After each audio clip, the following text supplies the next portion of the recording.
I'm a pharmacist. I am also trained as an independent prescriber and as an advanced practitioner as a pharmacist as well. I came to UK in 2011. When I qualified as a pharmacist, and even when I came to this country, I had a goal in my mind, and that goal was to be the best practitioner I can be in my field.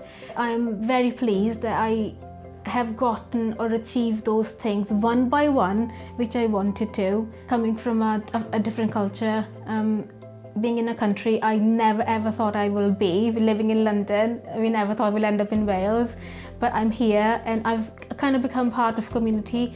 The role I have as community pharmacy in the rural area is very important for patients because you're there for their access to just go there and ask that question. I'm also a mother. I have a 6-year-old who will be 7 very soon, and he means the world to me. When he was born, I had to start my pre-reg training, I think 3 weeks right after he was born.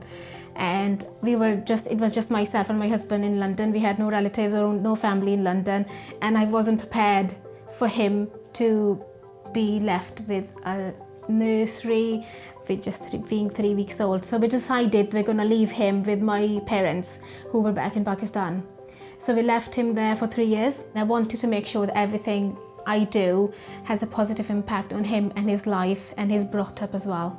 If you know it, that this is what you want, and just go ahead and do it, and it will be done. It will be hard. You will have to make lots of sacrifices. There will be hard times when you have to make compromises as well, but it'll be worth it. I see myself as a campaigner for fairness. I'm part of the local Plaid Cymru branch here, but also I've been quite active in terms of sort of like anti-racism work and just general, I suppose broadly speaking, identity politics. The past couple of years I've been part of this sort of loose network of individuals doing a bit of anti-racism work locally. Now on Aberystwyth Town Council as well, which hopefully is going to give me kind of a real opportunity to actually help people in a meaningful way. I don't mind talking to people, I don't mind talking in front of people, I don't mind kind of speaking out about stuff. And because of all that, I kind of think, well, sometimes someone has to say something in order to get something on the agenda or anything in the first place. I think in any scenario when I kind of think there's a marginalised voice there that isn't being heard, I kind of feel that kind of urge to go, hang on, we need to make that voice heard. If you believe strongly in something, it's okay to believe strongly in something and to sort of pursue that and make a stand for that. But also at the same time, that along the way you are listening to other people and you are kind of taking on board other views, other thoughts, feedback, what have you. But at the same time kind of being true to yourself as well. And I think that's something that's like almost at the core of it all, is that you kind of, to me there's no point doing something if you're not being true to yourself while you're doing it.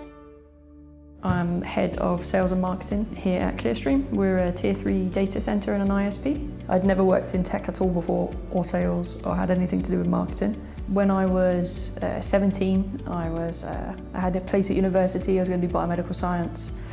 I was playing basketball. I had done since I was in school. It was pretty much my life. I spent most of my time in training. Whenever I wasn't in training, I was at college or working.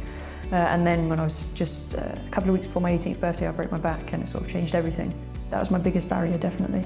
I was lost to start with, completely lost, because everything I had plans, everything was set out, my 5-year sort of goal all sort of stopped. And even after the surgery, I thought I'd sort of bounce back and get back into it, but recovery took a lot longer than I thought it was going to. I was a bit lost, I didn't really know what to do, and I decided to go to India and went to work with slum children in Bangalore. I was there for 3 months, and that was the best thing I ever did. While I was over there, I realised quite how lucky I was.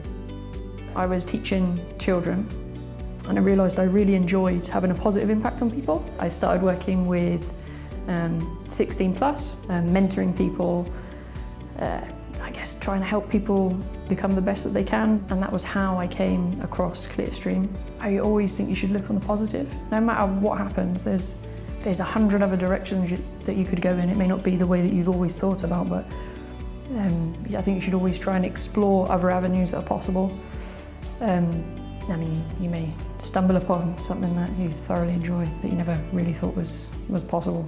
I organised a 10-mile sponsored walk to raise money for Valinja Cancer Centre. I decided to raise money for this cause because my brother Stefan Lewis was diagnosed with stage 4 bowel cancer in December 2017. The event raised over £28,000 and I never expected that to happen. It was incredible. Cancer can be a really lonely journey, but I feel like because I did this walk and with the help of all my friends, it kind of showed him that there wasn't a day where he was alone during his journey, and that was just so important to him, and I hope that showed him and gave him hope to kind of carry on with his own journey. He was an AM. It was an apolitical walk. There were politicians and people from all across the political divide, and especially at a time where there was a lot of disparity within the political world, you know, with Brexit and everything. It was so lovely to see everyone kind of coming together for one human goal and to put political differences aside and just strive to support him. So sadly, at the beginning of this year, in January, Steph, my brother, did actually pass away. We were really close. He was just he was everything you'd really need in a brother. He was just incredible. I was so proud to be able to call him my brother, and obviously the loss is immeasurable, but we were really close, and I'm just glad that I had the privilege of being his little sister. I've applied to study medicine at Cardiff University, and that's where I'm hoping to go next year. So obviously it's been a bit of a struggle to be able to balance everything, but I feel that it's given me a focus, and I feel like Steph was a huge source of strength for me to be able to kind of carry on with my studies for him in his memory. It's been really difficult, but I'm very passionate about medicine and I can't wait to actually start studying now.